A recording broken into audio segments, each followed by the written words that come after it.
Well, hello. We're back in the kitchen. This is Dee from the Garden of Eden. We're not in the garden. It's raining out there. Our weather is still fluctuating all over the place. And I said, you know what?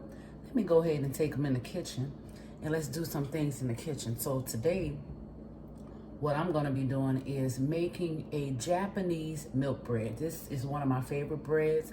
I make other breads, but since I discovered this recipe, I really fell in love with the bread. It's very soft, very fluffy, very flavorful, and very versatile. What I've done with it is I've added herbs to it a few times, and I make rolls out of it and just different things. So today I'm gonna make a loaf and I'm gonna make rolls. We're having a dinner tonight.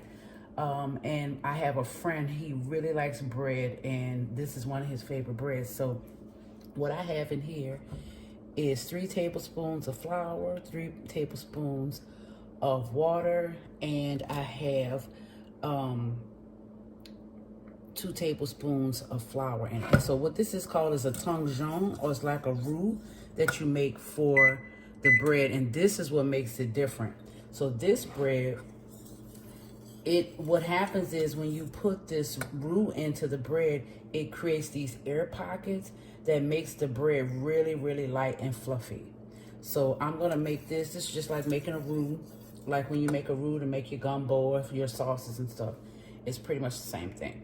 So I'm gonna cook this until it thickens, and when it thickens, we're gonna take it off the fire and then we're gonna go to the next step, okay? All right, it's starting to thicken. This is how you want it to get. Oops, splattering all over the camera. So once it starts thickening like this, you can go ahead and take it off the fire. And you're gonna let it cool. Woo.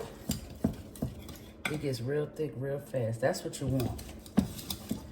You want a nice little paste. And then we're gonna go ahead and we're gonna move this and put some cream in it, some milk, I'm sorry. So when the recipe is a King Arthur recipe, but what happens is I modified it because I found someone that did it, that did some things that made it just a little bit, it made a little bit more sense the way that she did it. So what we're gonna do is, in order to cool it and start, instead of sitting it on the counter and letting it cool, we're gonna add some cold milk to it. It's gonna bring the temperature down, and then we're gonna add the eggs to it. And that's gonna help us not have to wait so long for it to cool off. So that's just a step that is not in the recipe.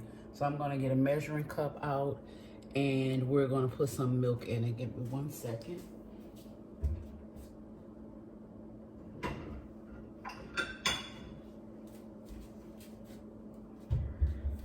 I got the Old Faithful Pyrex measuring cup. Honey, I've been having this measuring cup for years. It got one little chip on it, but I mean, it's been lasting me for years, at least 20 years or more. These things are like antiques. Probably pass it on to my granddaughter. Okay, so we need 2 cups because we're doubling this recipe. Not 2 cups, a full cup. Okay, we're a little short right here. Let me get some more milk.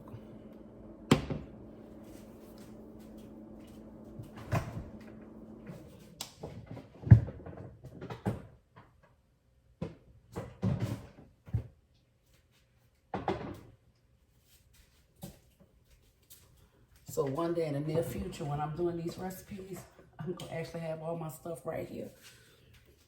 Thank y'all for being so patient with me.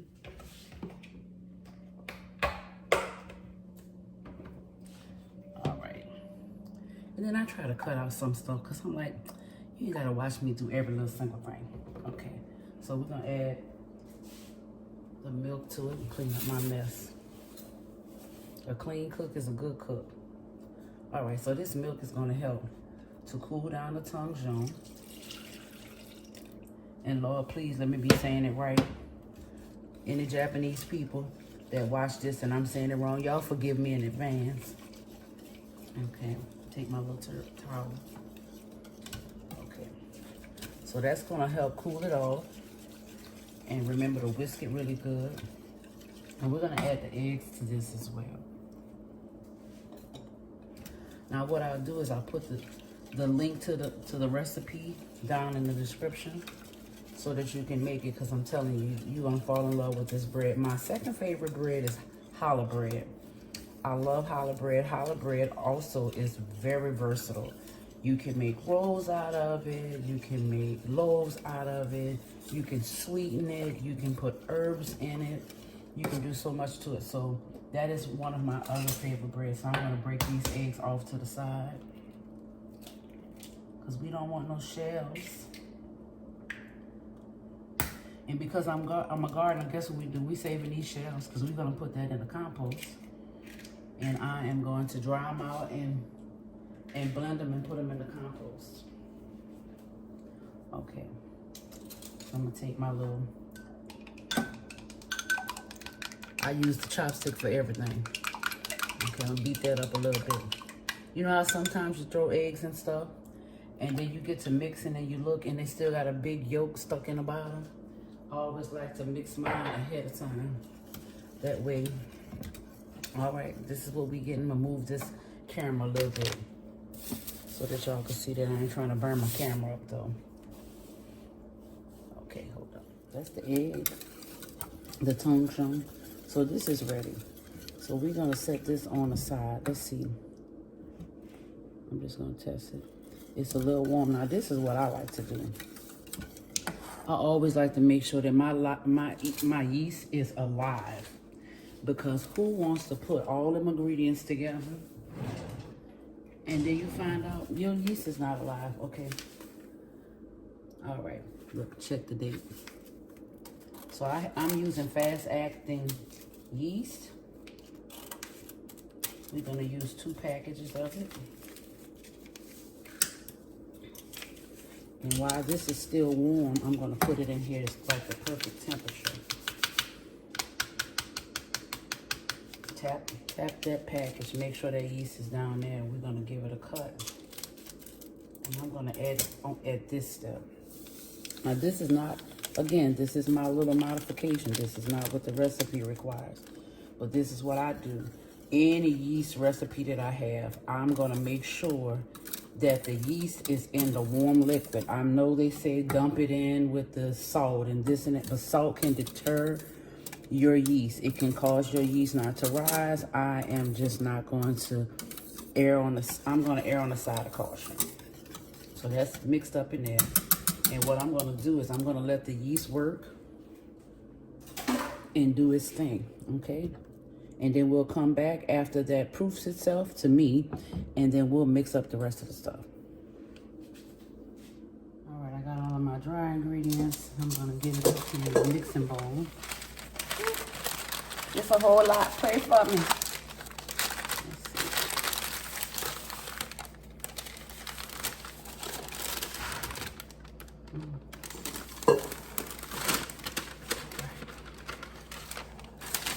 Then we're gonna add the tongue. Smells like beer. Now, that's one of the ways that you know that your yeast is active. You'll smell it. To me, it smells like beer. It might smell like something else to other people, but that's what it smells like to me. And it's strong. All right. Then we're gonna add our melted butter.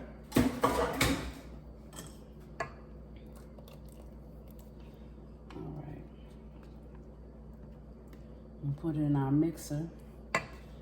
Now, if you don't have a stand mixer and you mix by hand, or you may have a bread machine. I don't care for a bread machine. I had one.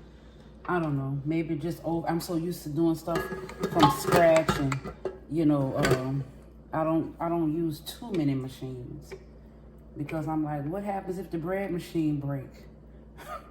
I don't know. And I'm like, if the mixer break, at least I have my hands, So I prefer not to use the bread machine, but I ain't hating on y'all that use it. So we just gonna mix this up. Let's see. We gonna pause because you don't need to hear all that racket. Hold on one second. All right, our dough is ready. So what we're gonna do is gonna take us another bowl. And I'm just gonna use some sprayer, but you can use, cooking oil, olive oil, anything like that. We almost out in here. You're gonna oil your pan. And not your pan, your bowl. I'm just gonna scoop this dough in there. All right. And what I usually do is I'm gonna toss it around in the oil, because as it rises, I don't want it to get stuck to the plastic that I'm gonna put over it. All right. I'm just gonna toss it in the oil just so it have oil on all sides. Okay. All right. And we'll come back in about an hour or so, and it should have its first rise. But that's how it looks. Came out pretty good. I'm gonna cover it with a tea towel, child. You get these from the dollar store, or you can cover it with anything to keep the light out of it, because dough rises better. Well, yeast dough rises better in the dark. So I'm gonna put it here. And then also what I did is I started my little tea kettle so that it can have a little heat or a little humidity over here to help the dough rise. So I'm gonna leave it right here, and we'll come back in about an hour or so when the dough has risen. All right, it's been an hour and then some. The dough is proofed, and I'm gonna, because I'm making two different things, I am going to go ahead and weigh it, and I'm gonna cut it in half. Okay. Now, if you don't have a scale and stuff, don't trip. You can still do your, but it's not, it's not about perfection. It's about the final product. Okay. Because sometimes people, like, I gotta go run out and buy something. No, you don't. Don't do that. Don't stress yourself out like that. Okay, so this, now I try, you try to do stuff the right way. So this is about, okay, 1.10, okay. So I'm gonna change that. Okay, there we go. Fluid ounces. Okay, so we're gonna cut this in half, and then we're gonna cut the half in half. And we're gonna make our little, okay, that's good enough.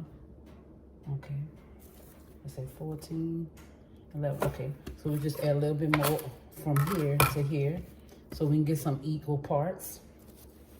I don't know if y'all can see that. Okay. All right, so what we're gonna do is take this, and I'm gonna set this dough to the side. We're gonna come back and do that. And we're gonna take these, and we're gonna cut these in half. Let's do this. Let's forget about the scale, because the average household does not have a scale like that, okay? And we're gonna take this, and we're just gonna flatten them, okay, with our hands. And then you're gonna tuck this way, tuck this way, and then you're gonna roll into a ball like that, okay? And then you're gonna place this in your pre-greased pan. So I did already spray the pans. So this one we're gonna make a loaf, and this one we're gonna make rolls. Okay, so we're gonna take that one, put that one on this, and we're gonna do the same thing, okay? Flatten it out. Y'all, it's gonna be worth the time. Anybody know that makes bread? Bread takes time. It's a labor of love. And the finished product is gonna be so worth the time that you spent putting it all together. Okay, we're gonna flatten it out. Tuck. Roll. And then what happens, the final product, you're gonna have these nice little bumps like this, and you're gonna see that roll. It's gonna be like a cinnamon roll almost when you get ready to eat it. Okay, flatten. Now the good thing about this, you don't have to put all that, because it's so full of butter, you don't have to put flour all over your surface. All right, so this is this one, and that's how that looks. That's gonna come out, it's gonna be so pretty. So I'm gonna cover this one while I work on the rolls. So with the rolls, you're gonna pretty much be doing the same thing. And like I said, we're gonna X out the scale. That's nice, that was done in the first recipe, but I don't want anybody to be hindered by different supplies that they don't have, because everybody should be able to do these things without a fear of having to run out and buy certain supplies. I remember when I first started baking, I was selling cakes, and I didn't have a lot of pans. You know what I used to do? I used to go to the dollar store, and I used to buy aluminum pans. And I would bake cakes in aluminum pans for people. And I would wash the aluminum pans out and reuse them, because I didn't have a a whole lot of money because I was a single mother. I was working one job, and I was just trying to make it for me and my baby. And so that's what I used to do. I used to use aluminum pans. I used to wash them out.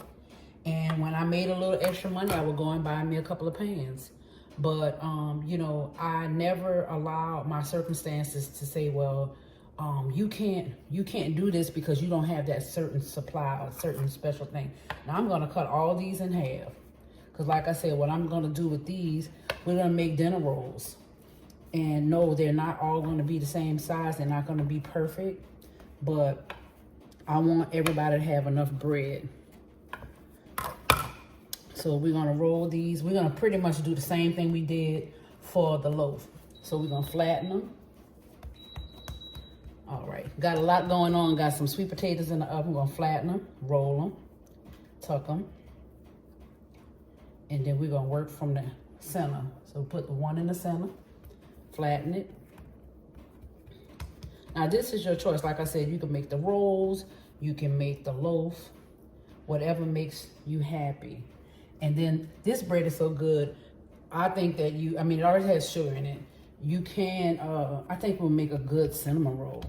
I mean, a really, really good cinnamon roll. Haven't tried that. You know, I'm sitting here talking, or some garlic knots. You can put some garlic butter and some cheese on it, maybe some rosemary or whatever. You can put it in the inside of it. You know, try something different, because I'm not a stickler to, you know, the recipe. I have to do it just like the recipe says. As long as I have the basics together, as long as I got the base stuff together, that's what's important. And then all the other stuff you do, when you're judging it and doing your own thing, that's up to you. Because we want to, you know, we want things to be, you know, have our own little spin on it. Because, you know, when people come to our house, we don't want to say that, oh, you can run out and buy this. No, you can't get this, but when you come over here. So it's something that people look forward to by coming by your house. You know, like somebody that make a good roast or some good macaroni and cheese, and you like, oh, I can't wait to go to their house because they macaroni and cheese be bussin'. Or they make, you know, here in the South, we like sweet tea, and all sweet tea is not alike. And sometimes you go places and the sweet tea tastes like brown water. But you can go other places and the sweet tea is so good and so satisfying. It got just the right amount of sugar, just the right amount of lemon, and you know, you want to have that signature. That's what I'm saying. You want to have that signature thing at your house. So that's the good thing about adding your own little spin on things. Now, this is not gonna fill the pan up initially, but we're gonna finish getting these rolled up, and we're gonna get the pan filled up. We're gonna let them proof, and we'll be back as soon as we get these proofed, and we'll get them in the oven. All right, stay tuned.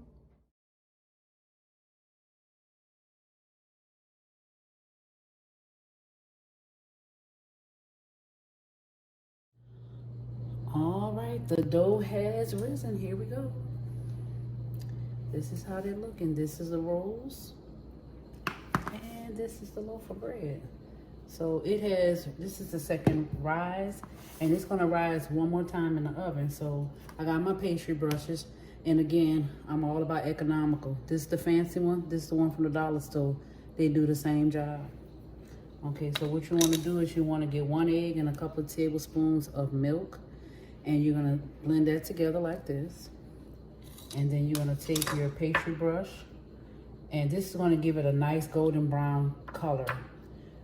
Now, if you choose not to put the egg wash on it, that's your prerogative. You don't have to, but it does give a really pretty brown finish, and this is why I do it. So you just put it on there just a little bit. You don't want to soak the buns.